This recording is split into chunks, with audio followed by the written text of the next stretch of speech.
सभी प्यारे दोस्तों का बहुत बहुत स्वागत है आज की क्लास में। आज की क्लास में हम द्विवेदी युग और छायावाद से जो है महत्वपूर्ण प्रश्नों को सॉल्व करेंगे। ये सभी प्रश्न जो है मोस्ट इम्पोर्टेंट हैं। आप लोग जो इन सभी प्रश्नों को नोट डाउन कर लीजिएगा, या तो नहीं कर पाते हैं तो टेलीग्राम पे मुझे ज़रूर बता दीजिएगा। वहाँ पे जो है PDF में सेंड कर दूँगी, आप लोग डाउनलोड कर लीजिएगा और रिविज़न करते रहिएगा, ठीक है।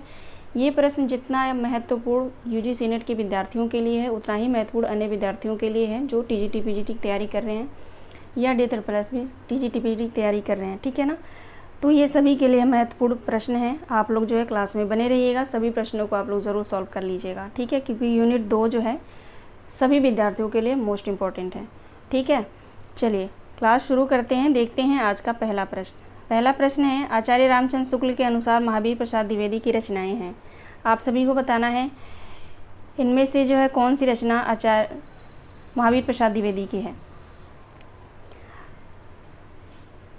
अयोध्या का विलाप, केशी की कथा, स्वर्ग सहोदर और चंद्रहास और नागरी तेरी यही दशा, इनमें से कौन सी रचना जो है महावीर प्रसाद द्विवेदी की है। राइट आंसर हो जाएगा केवल ए और ई, ठीक है, केवल ए और ई। अयोध्या का विलाप और नागरी तेरी यही दशा, ये दोनों रचनाएं जो हैं महावीर प्रसाद द्विवेदी की हैं, ठीक है। चलिए आगे बढ़ते हैं। हाँ, बाकी 3 रचनाएं जो है ये देखेंगे। ऑप्शन बी केशी की कथा और स्वर्ग सहोदर और चंद्रहास, ये तीनों रचनाएं जो है मैथिली शरण गुप्त की हैं, ठीक है ना। चलिए आगे बढ़ते हैं।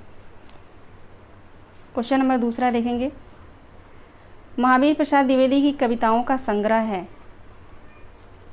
कविताओं का संग्रह यहाँ पे हटा दीजिए, काव्य संग्रह है, ठीक है ना। काव्य संग्रह है होगा यहाँ पे, ठीक है। काव्य मंजूषा, सुमन, देवी स्तुति शतक, काव्य कुंजावली, व्रतम, ठीक है, या उपयुक्त सभी। राइट आंसर क्या होगा, ध्यान रखिएगा आप लोग। महावीर प्रसाद द्विवेदी जी ने जो है अनुदित और मौलिक लगभग जो है 80 ग्रंथ इन्होंने लिखा है, ठीक है। काव्य संग्रह यहाँ पे पूछा जा रहा है, तो राइट आंसर उपरोक्त सभी हो जाएगा, ठीक है ना। काव्य मंजूषा, सुमन भी होगा, और काव्य कुब्ज, अबला, विलाप, देवी स्तुति शतक, काव्य कुंजावली, व्रतम, ठीक है, ये सभी जो है इनका काव्य संग्रह है, ठीक है। चलिए आगे देखते हैं। क्वेश्चन नंबर तीसरा, महावीर प्रसाद द्विवेदी द्वारा रचित अनुदित काव्यों में सही नहीं है, ठीक है। आप सभी को पता ही होगा कि महावीर प्रसाद द्विवेदी ने जो है बहुत सारी रचनाओं का इन्होंने अनुवाद किया था, ठीक है। तो उसी में से जो है प्रश्नों को मैंने लिया है कि इनमें जो है कौन सा सही नहीं है।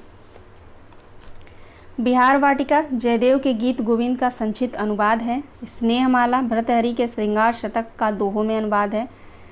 ऑप्शन सी है ऋतु तरंगिणी कालिदास के ऋतु संहार का दोहों में अनुवाद है। ऑप्शन डी है विनय शतक भर्तृहरि के वैराग्य वातक का दोहों में अनुवाद है।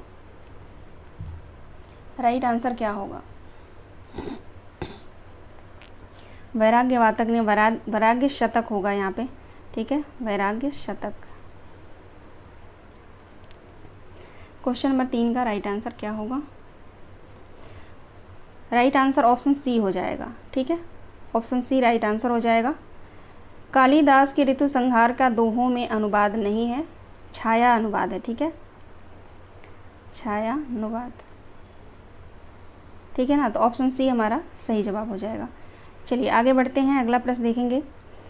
अगला प्रश्न है, अयोध्या सिंह उपाध्याय हरिऔध की रचनाओं को पहले से बाद के क्रम में लगाइए। अयोध्या सिंह उपाध्याय की रचनाओं को पहले से बाद के क्रम में लगाइए।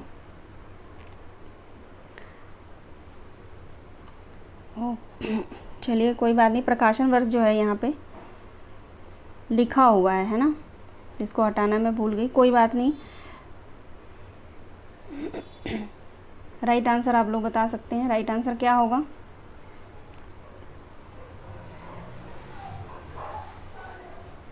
राइट आंसर ऑप्शन ए हो जाएगा, ठीक है, BDAEC, ठीक है, पारिजात 1937,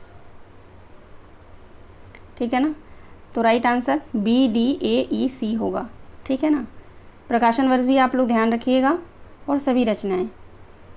क्वेश्चन नंबर 5 देखेंगे। रामचरित चिंतामणि काव्य प्रबंध की रचना किस कवि ने की। रामचरित चिंतामणि प्रबंध काव्य की रचना किस कवि ने की है। रामचरित उपाध्याय ने किया है। राइट आंसर ऑप्शन ए होगा। आगे देखते हैं अगला प्रश्न। रामचरितोपाध्याय की रचना है, आप सभी को बताना है इनमें से रामचरितोपाध्याय की रचना कौन कौन सा है। देवदूत, देवी द्रौपदी और भारत भक्ति। ठीक है, ABC राइट आंसर हो जाएगा, ऑप्शन तीसरा ABC। और भी इनकी रचनाएं आप लोग जानते रहिएगा, राष्ट्र भारती, ठीक है, राष्ट्र भारती, देव सभा भी इनकी रचना है, और विचित्र विवाह। ठीक है, विचित्र विवाह, ये सभी रचनाएं। ठीक है, यानी देवदूत, देवी द्रौपदी, भारत भक्ति, राष्ट्र भारती, देव सभा, विचित्र विवाह, ये सभी रचनाएं जो है रामचरितोपाध्याय के हैं। ठीक है, क्योंकि शुक्ल जी ने भी इन सभी रचनाओं को जो है माना है। ठीक है, उनकी बुक से ही है। ठीक है ना, तो आप लोग ध्यान रखिएगा। क्वेश्चन के हिसाब से राइट आंसर ऑप्शन तीसरा हो जाएगा ABC। चलिए आगे देखते हैं। अगला प्रश्न है, इनकी कथा वस्तु एक महाकाव्य क्या अच्छे प्रबंध काव्य के लिए भी अपर्याप्त है? उपयुक्त कथन शुक्ल जी ने किस ग्रंथ के बारे में कहा है? तो ध्यान रखिएगा आप लोग, ऑप्शन C राइट आंसर हो जाएगा। प्रिय प्रवास के बारे में कहा है। अयोध्या सिंह उपाध्याय की रचना है प्रिय प्रवास, जिसका प्रकाशन वर्ष है 1914। ठीक है, अगला प्रश्न देखेंगे, क्वेश्चन नंबर 8। रामचंद्र शुक्ल के अनुसार इनमें से कौन कवि द्विवेदी मंडल के कवि नहीं हैं? ठीक है, राइट आंसर क्या होगा? इनमें से जो है कौन कवि द्विवेदी मंडल में नहीं आते हैं?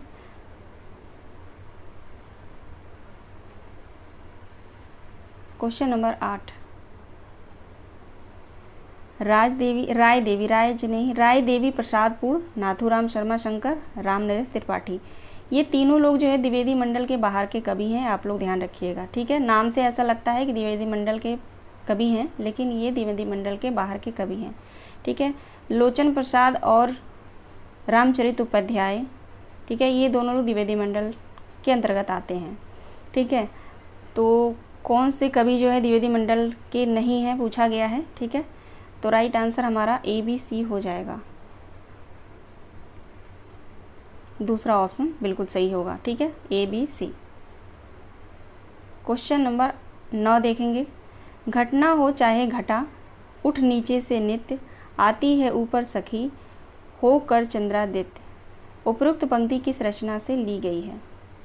यह पंक्ति जो है किस रचना से ली गई है? तो साकेत से ली गई है। ठीक है, साकेत रचना से यह पंक्ति है, और कई बार पूछा भी गया है।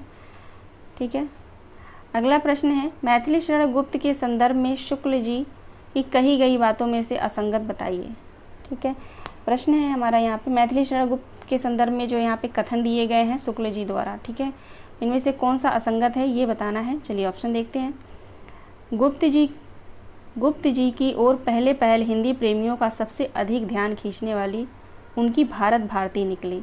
ऑप्शन बी है, साकेत और यशोधरा दो बड़े प्रबंध काव्य हैं।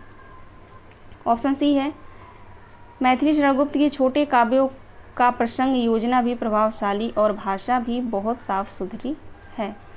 ऑप्शन डी है, संवत 1967 में उनका रंग में भंग नामक एक छोटा सा प्रबंध काव्य प्रकाशित हुआ था।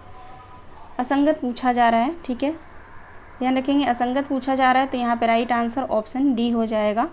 ठीक है, रंग में भंग जो है यहाँ पे 1967 दिया है ना, तो ये नहीं होगा, 1966 होगा शुक्ल जी के अनुसार। ठीक है, शुक्ल जी कहते हैं कि संवत 1966 में उनका यानी मैथिली शरण गुप्त का रंग में भंग नामक एक छोटा सा प्रबंध काव्य प्रकाशित हुआ था। ठीक है, तो माइनर से यहाँ पे मिस्टेक है, तो राइट आंसर ऑप्शन डी हो जाएगा। बाकी सभी कथन जो है बिल्कुल सही हैं, शुक्ल जी द्वारा कहे गए। ठीक है,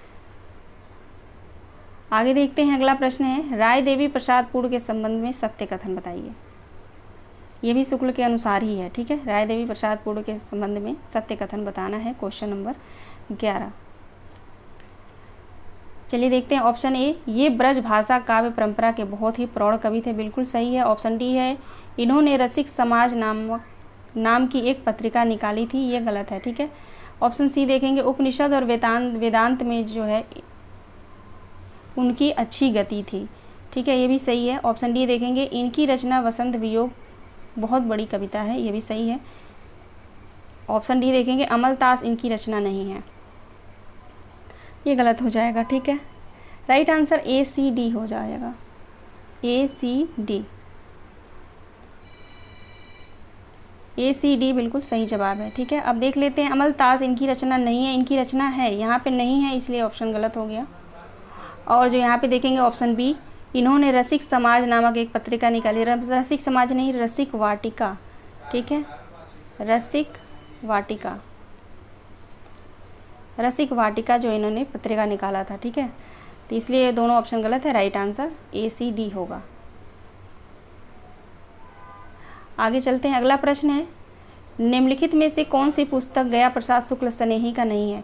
खास करके आप लोग ध्यान रखिएगा, ये सभी रचनाएं जो यहाँ पे मैं क्लास ले रही हूँ, इसमें जो सभी रचनाएं हैं ना, शुक्ल की पुस्तक से लिया गया है। ठीक है, तो उस पुस्तक को आप लोगों ने अगर नहीं पढ़ा है तो रिवीजन नहीं कर पाए हैं, तो इन प्रश्नों को आप लोग ज़रूर नोट डाउन कर लीजिएगा, क्योंकि प्रश्न जो यहीं से पूछा जाता है। ठीक है ना, अगर आप लोग प्रीवियस ईयर क्वेश्चन को आप सॉल्व कर रहे होंगे तो देखेंगे कि यहाँ से ही जो क्वेश्चन ज़्यादातर पूछा जाता है। ठीक है, निम्नलिखित में से कौन सी पुस्तक गया प्रसाद शुक्ल स्नेही का नहीं है, तो ऑप्शन डी स्वप्न राम नरेश त्रिपाठी का है ना, राम नरेश त्रिपाठी का है।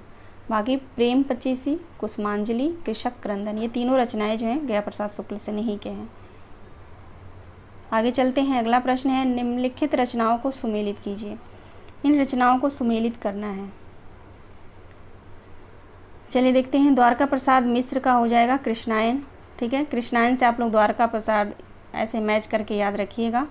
बलदेव कृष्ण का हो जाएगा, बलदेव मिश्र प्रसाद मिश्र का हो जाएगा साकेत संत। उदय शंकर भट्ट का होगा तक्षशिला।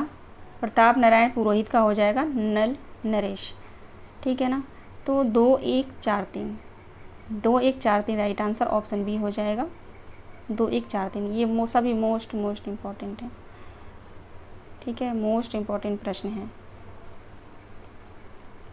आगे चलते हैं, अगला प्रश्न देखेंगे, सन 1928 ईस्वी में किस कवि ने माघ की रचना शिशुपाल वध के 2 सर्गों का हिंदी माघ नाम से अनुवाद किया।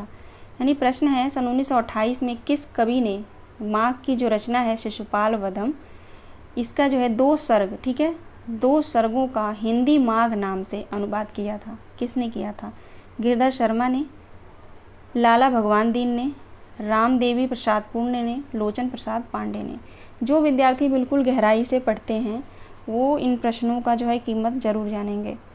ठीक है, क्योंकि ये ऐसे हवाई में ये प्रश्न को आप लोग नहीं कर पाओगे। ठीक है, जो डीप में पढ़ेगा, अच्छे से पढ़ेगा ध्यानपूर्वक, वही इन प्रश्नों को सही आंसर लगा पाएगा। ठीक, तो आप लोगों से यही निवेदन है कि इन प्रश्नों को ज़रूर आप लोग नोट डाउन कर लीजिएगा। अगर नहीं पता है तो जिनको पता है तो कोई बात नहीं, रिवीजन कर लेंगे।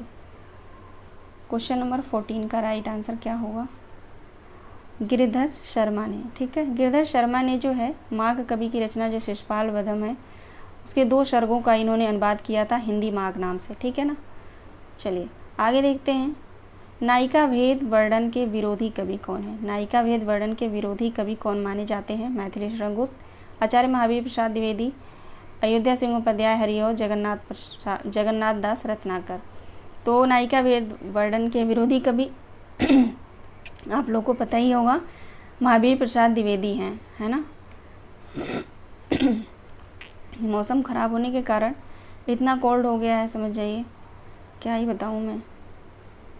अगला प्रश्न देखेंगे, श्रीधर पाठक की कौन सी रचना ब्रज भाषा में है? आप सभी को बताना है श्रीधर पाठक की कौन सी रचना ब्रज भाषा में है।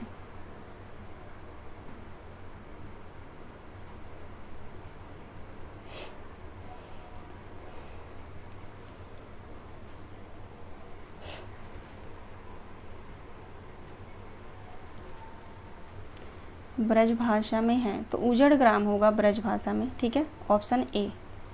ठीक है ना, क्योंकि एकांतवास योगी जो है ये तो खड़ी बोली में है। ठीक है ना, उपरोक्त तो सभी नहीं होगा, ऑप्शन ए राइट आंसर होगा, उजड़ ग्राम। आगे देखते हैं, श्रीधर पाठक की रहस्यवादी कविता इनमें से कौन सा है? सांध्याटन, सुसंदेश, कश्मीर सुषमा, भारत गीत। बताइए राइट आंसर क्या होगा क्वेश्चन नंबर 17 का।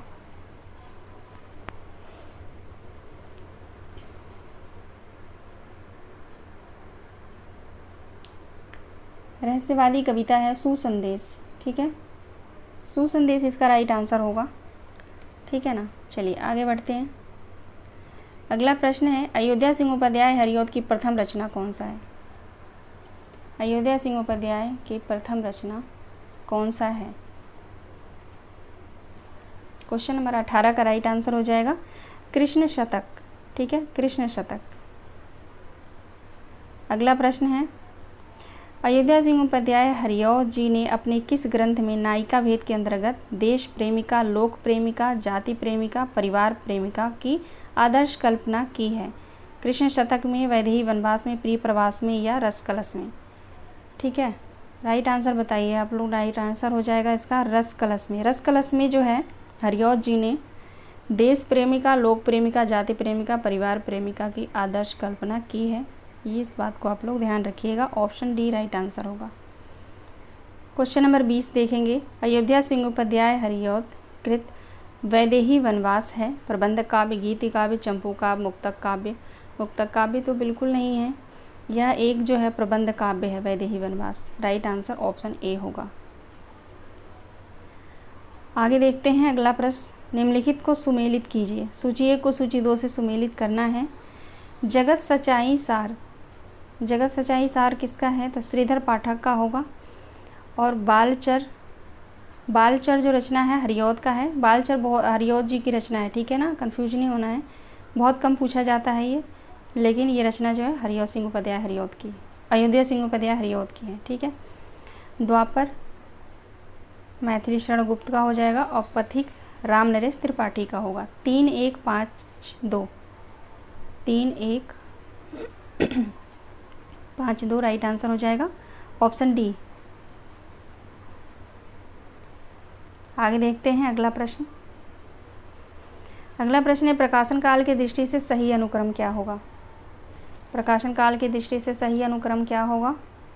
प्रिय प्रवास का प्रकाशन वर्ष क्या है। प्रिय प्रवास का हो जाएगा 1914, रस कलश 1931, चोखे चौपदे 1932 और वैदेही वनवास 1940, ठीक है। राइट आंसर ऑप्शन ये हो जाएगा, ठीक है ना। आगे देखते हैं प्रकाशन काल के अनुसार सही अनुक्रम क्या होगा। प्रकाशन काल के अनुसार सही अनुक्रम क्या होगा। Question number 23 right answer option C होगा। यशोधरा 1932, द्वापर 36, जय भारत 52 और विष्णु प्रिया 57, ठीक है। प्रकाशन वर्ष आप लोग ध्यान रखेंगे, है ना। राइट आंसर ऑप्शन सी हो जाएगा। आगे चलते हैं अगला प्रश्न देखेंगे। प्रकाशन काल की दृष्टि से सही अनुक्रम बताइए। ये सभी रचनाएं राम नरेश त्रिपाठी की हैं।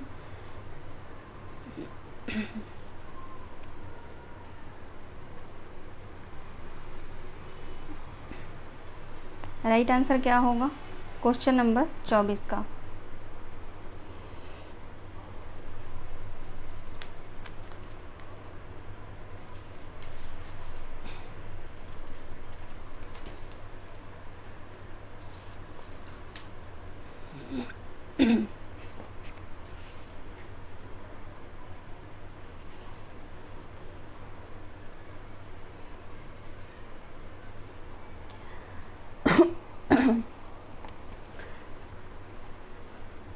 क्वेश्चन नंबर 24 का राइट आंसर हो जाएगा ऑप्शन सी, मिलन, पथिक, मानसी, स्वप्न, ठीक है। ये जो है राइट आंसर हो जाएगा। प्रकाशन वर्ष आप लोग देख लीजिएगा थोड़ा, ठीक है। मिलन का मेरे ख्याल से 1917 है, पथिक का 1920 है, मानसी का भी मुझे नहीं याद आ रहा, ठीक है ना। आप लोग देख लीजिएगा। राइट आंसर जो है सी होगा, ठीक है ना। चलिए आगे बढ़ते हैं। अगला प्रश्न है अधिकार खोकर बैठना यह दुष्कर्म है। यह कथन किसका है। अधिकार खोकर बैठना महादुष्कर्म है, ये किसने कहा है। एक मिनट रुक जाइए, यहाँ पे मैंने क्या बताया, 1917 पथिक 1920 और मानसी 27 है, ठीक है, 27 हो जाएगा और ये 29, स्वप्न जो है 29, यानी कि 17, 20, 27, 29, ठीक है, ये है क्रम। ऑप्शन सी राइट आंसर हो जाएगा। अधिकार खोकर बैठना महादुष्कर्म है, ये कथन किसका है, तो मैथिली शरण गुप्त का है। प्रकाशन काल की दृष्टि से महादेवी वर्मा की रचनाओं का सही अनुक्रम बताना है।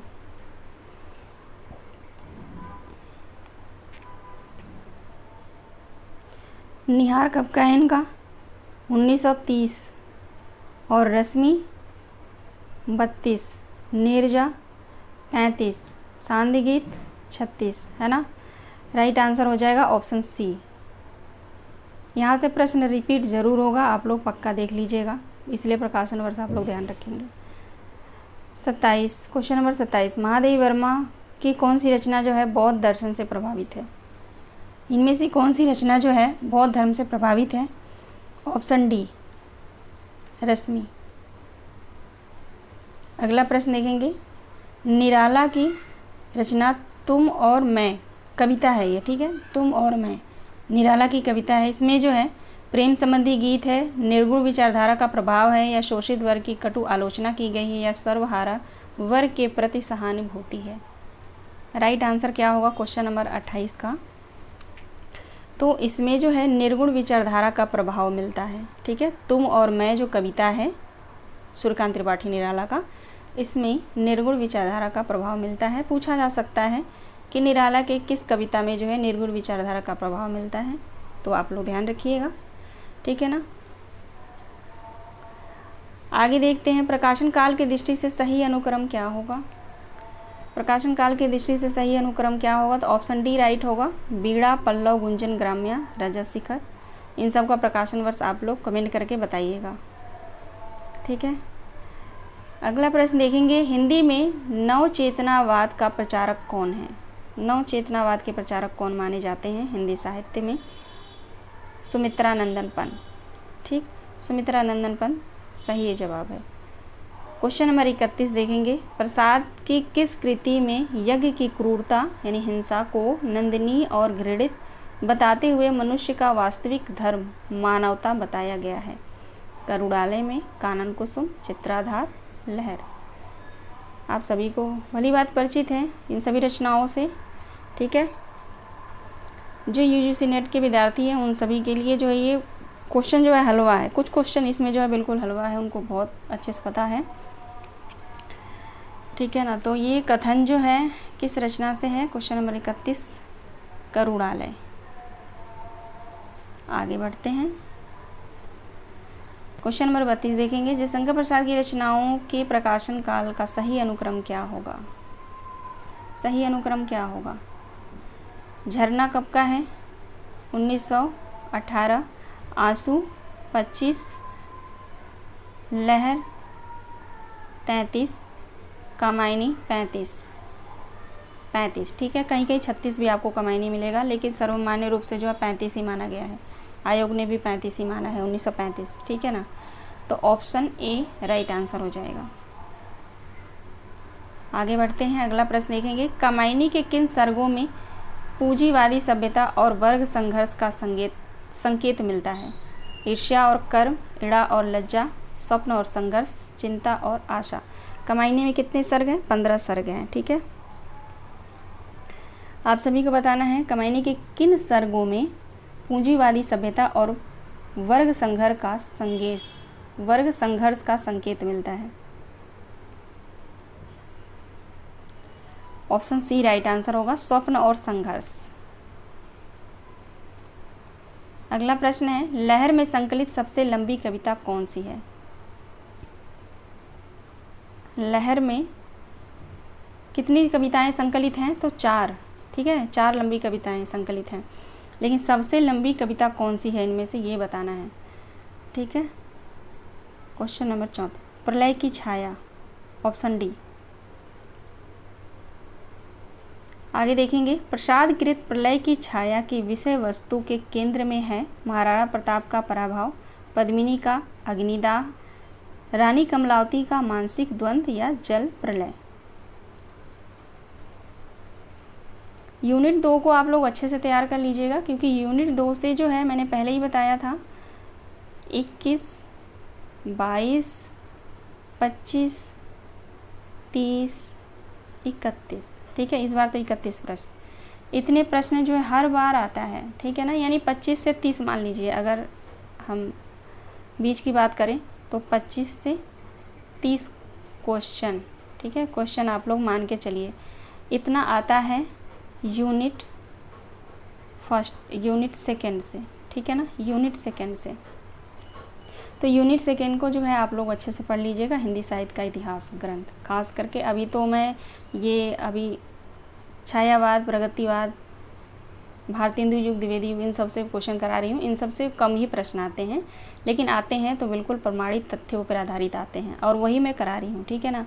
उसके बाद जब मैं आऊँगी नाटक पे, ठीक है, नाटक हो गया, उपन्यास हो गया, कहानी हो गया, एकांकी हो गया, इन सभी प्रश्नों से जो है मैं बहुत अच्छे लेवल का प्रश्न कराऊंगी, जहाँ से जो है प्रश्न आएगा ही आएगा, ठीक है। तो यूनिट 2 पे मैंने फोकस किया है इस बार, क्योंकि यूनिट 5 से लेकर यूनिट 10 तक मैंने बहुत प्रैक्टिस सेट करा दिया है, ठीक है। तो उसको आप लोग रिवीजन करते रहिएगा, ठीक है ना। और जो प्रश्न बच गए हैं उनको भी मैं इस अभी नए प्रैक्टिस जो कराऊंगी उसमें नए प्रश्नों को भी लूँगी मैं, ठीक है।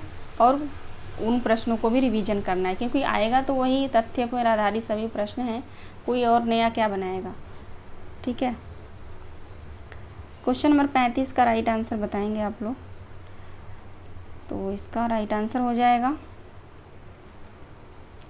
ऑप्शन सी, रानी कमलावती का मानसिक द्वंद्व।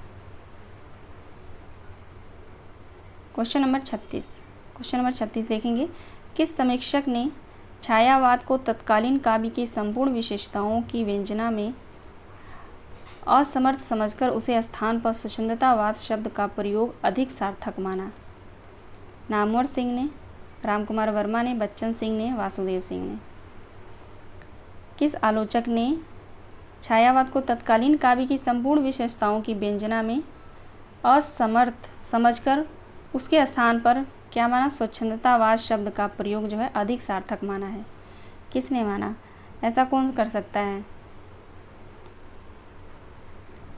बच्चन सिंह, ठीक है, बच्चन सिंह, क्योंकि बच्चन सिंह जो है आचार्य रामचंद्र शुक्ल के जितने भी कथन हैं उससे जो है बहुत प्रभावित हैं। आचार्य रामचंद्र शुक्ल जो है इनके फेवरेट हैं, ठीक है। तो कोई भी कथन अगर शुक्ल से रिलेटेड आए और इनको टारगेट करके पूछा जाए, किसी और आलोचक को टारगेट करके पूछा जाए कि किसने कहा है, किसने उसको सही माना है, तो बच्चन सिंह राइट आंसर होंगे, हमेशा आप लोग ध्यान रखिएगा, ठीक है। क्वेश्चन नंबर 37 देखेंगे, जयशंकर प्रसाद की किस रचना में प्रकृति विषयक, भक्ति विषयक और प्रेम विषयक कविताएं संकलित हैं? प्रकृति विषयक, भक्ति विषयक और प्रेम विषयक, ये सभी कविताएं जो हैं जयशंकर प्रसाद के किस रचना में संकलित हैं? ऑप्शन ए, कानन कुसुम, ठीक है, कानन कुसुम। अगला प्रश्न है, कामायनी के संदर्भ में असंगत बताइए, असंगत कथन है। ऑप्शन ए, कामायनी एक रूपक है, कामायनी के एक रूपक है, डॉक्टर नगेंद्र ने कहा है। Option B, Kamayani and fantasy काव्य है। एंड नहीं होगा, एक होगा ना। कामायनी एक फैंटेसी काव्य है, ये बच्चन सिंह ने कहा है। कामायनी एक असफल कृति है, इंद्रनाथ मदान ने कहा है। कामायनी एक कंपोजियन है, रामस्वरूप चतुर्वेदी ने कहा है। राइट आंसर क्या होगा? तो कामायनी एक फैंटेसी है, इस फैंटेसी से ही आपको समझ जाना चाहिए कि ये बच्चन सिंह नहीं है, मुक्तिबोध है, ठीक है, मुक्तिबोध। राइट आंसर मुक्तिबोध हो जाएगा, sorry, right answer option B हो जाएगा, ये मुक्तिबोध का कथन है, ठीक। क्वेश्चन नंबर 39 देखेंगे, छायावाद के प्रवर्तक और प्रस्तोता के संदर्भ में असंगत बताइए। छायावाद के प्रवर्तक और प्रस्तोता के संदर्भ में असंगत बताना है। प्रभाकर माचवे ने माखनलाल चतुर्वेदी को माना है। लीलाचंद जोशी ने जयशंकर प्रसाद को माना है। नामवर सिंह ने सुमित्रानंदन पंत को माना है। रामचंद्र शुक्ल ने मैथिली शरण गुप्त और मुकुलधर पांडे को माना है। छायावाद का प्रवर्तक बताइए, राइट आंसर क्या होगा? तो नामवर सिंह ने जो है सुमित्रा नंदन पंत को नामवर सिंह ने नहीं माना है, किसने माना है? नंद दुलारे वाजपेयी। ठीक है, नंद दुलारे वाजपेयी ने माना है। ठीक है ना, तो ऑप्शन सी राइट आंसर हो जाएगा। आज का लास्ट प्रश्न है, छायावाद की निम्नलिखित विशेषताएं हो सकती हैं? विशेषण, विपर्य, स्वच्छंद भावावेश, मूर्त विधान या इतिवृत्तात्मकता। तो इतिवृत्तात्मकता तो नहीं हो सकता, यह VYQ का क्वेश्चन है। ठीक है, बार बार रिपीट हुआ है तो मैंने इस प्रश्न को लिया ताकि आपके जो है आप लोगों के माइंड में रहे ये प्रश्न। राइट आंसर ABC हो जाएगा। ठीक है ना, ABC यहाँ पे होना चाहिए था, 1 2 3 मान लीजिए, ऑप्शन ए 1 2 3। ठीक है ना, ठीक है, डी ऑप्शन यहाँ पे नहीं होगा।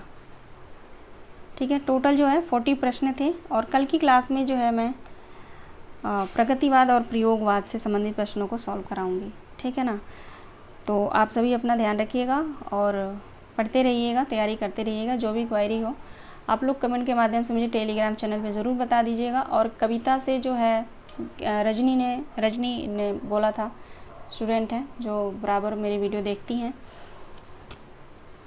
कविता से संबंधित जो है मैं PDF आप सभी को सेंड कर दूंगी। जब मैंने तैयारी किया था तो मैंने लिया था PDF, मैंने जो है बाई किया था, तो वो PDF मिल नहीं रहा। ठीक है, मैं ढूंढने की कोशिश कर रही हूँ लैपटॉप में, अगर मिल गया, रात को मिल गया तो मैं सेंड ज़रूर कर दूँगी। ठीक है, नहीं मिलेगा तो भी मैं जो है जो मेरे पास है उसको मेरे पास क्या वो दृष्टि की बुक है, उस बुक से जो है मैं PDF बना के भेज दूँगी। अगर आपके पास बुक नहीं है तो, अगर है तो फिर कोई फ़ायदा नहीं है। ठीक है, नहीं है तो आप मुझे बता देना, मैं भेज दूँगी। ठीक है ना, चलिए मिलते हैं कल की वीडियो में, कल की क्लास में। आप सभी दोस्तों का बहुत बहुत धन्यवाद।